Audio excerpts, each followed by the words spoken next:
We're here in the mount position. The first thing we're going to do is grab the wrist, okay? So usually in MMA, I'll be striking. Of course, the guy's hands are going to be up. So when they're up, what I need to do is maintain balance, right? So I need to keep my knees very snug against his body. I don't want my knees super loose, going to put me in the guard. So I stay snug. My feet are against his hips.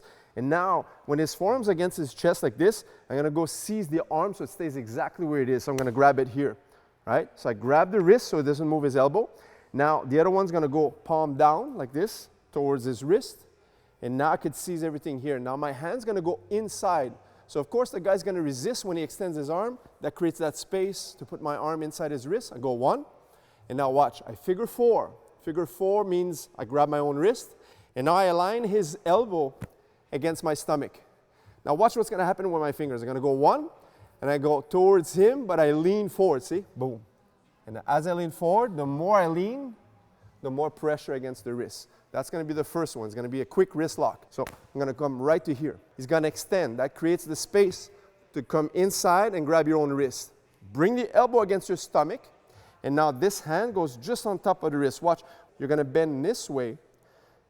But when there's pressure, he wants to turn his elbow. But now he won't be able to turn his elbow because you're going to lean onto his elbow. So now you're prying everything together. You're compressing the wrist lock. Okay? So when you're training, just be aware that your partner is going to say either tap verbal or give you a small tap on the arm. Okay? So don't go all the way and crush his wrist, right? So we're here. 1, go underneath. 2, trap it here. And watch what I do. I lean into the wrist lock. See? I go down right to here. Easy. From the same setup, what we're going to do now, when you're throwing punches here, sometimes they go to the side.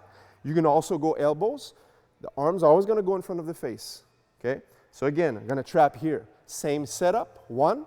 But this time what I'm going to do, as I start to lean forward, I'm going to bring my knee where his hand is pointing. I'm going to go 1, right to here. Bring the foot up. This foot comes up. Now I just need to lean forward, pass my leg. Now watch this. The hand that's holding my figure 4 switches to the wrist. And now I go 2-on-1, and that's my arm bar. Okay? Just like the first one, I set up the wrist lock.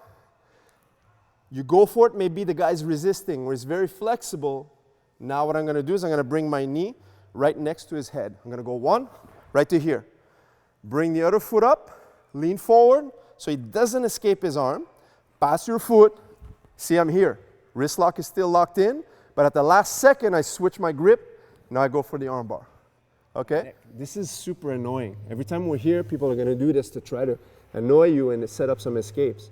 So what we need to do now is just like in basic Jiu-Jitsu, same thing applies for mixed martial arts. It's going to bring the tension of his arm, going to weaken his position. Right now he's very strong. So if I try to force against him, it's annoying. He's in a good spot. He's framing my neck. But the moment I point his elbow towards the outside, he gets a little bit weaker. Now I drop my hip so I don't lose position. My hand catches his wrist. The moment I catch his wrist, my free hand is waiting for it, like a mouse trap. So as I come down, this one traps this one. Now the last thing I must do is make sure that I curl my wrist, so I turn my knuckles towards the ground. And now it makes it very snug for him. I drop my hips towards his head. And now watch this, see? That's the shoulder lock. If we keep bringing his elbow towards his hip, you're going to go home with his shoulder and his arm. We go 1, I turn towards the hand. I trap that wrist. See, I bring the wrist towards my opposite side arm. I bring it to the mat. 1. Bring everything tight. So I curl and lock. Drop the hip towards the opposite side now. And now I just raise like a paintbrush. So the moment I have this figure 4 lock, I don't want to bring his hand off the mat. And now we're both strong. So I keep the wrist on the ground. I only raise the bottom side of his arm, which is his elbow. Elbow comes off the mat. I imagine his hand is a paintbrush. And I slide. Okay? But if I come here and I try to finish, he's going to use strength, and then we have to arm wrestle together. He's strong enough, he extends his arm. See, like this. This is a common reaction. So when I get to this position, instead of fighting to bring his arm bent at a 90-degree angle, I'm going to keep it stretched out.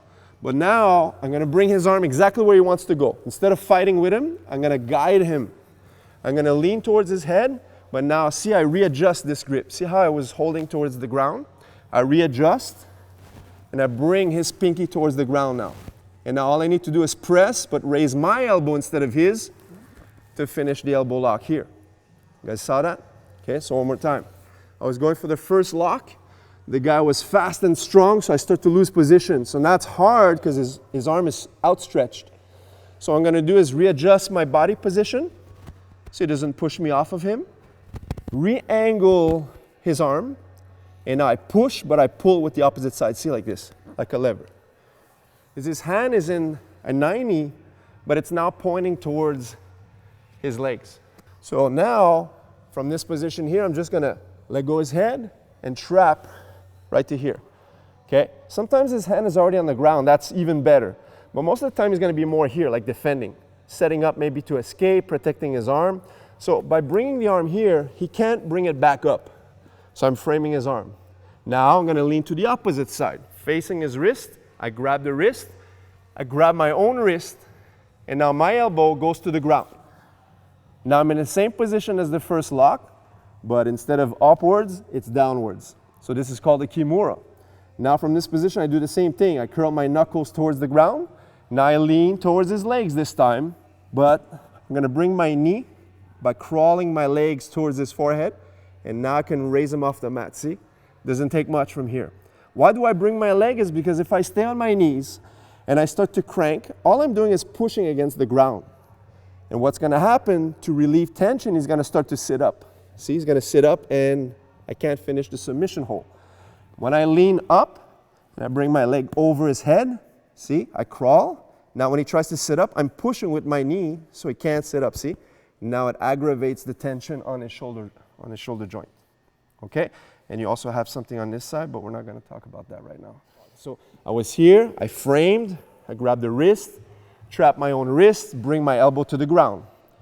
Now when I start to do the lock, as I start to shift my position, he extends his arm again. One, see? So, I'm losing the arm control. So instead of fighting with him, I guide him. Once again, I readjust my hips, readjust the position, curl, and I crank once again, see? Crank here. Doesn't take much. So one more time, he extends. One. He's too strong for me to bend him back where he was at 90. I readjust my grip. And now, see, from here. Sometimes you need to readjust the position of your hips as well, see, right to here. You guys good? Simple, eh? Let's try.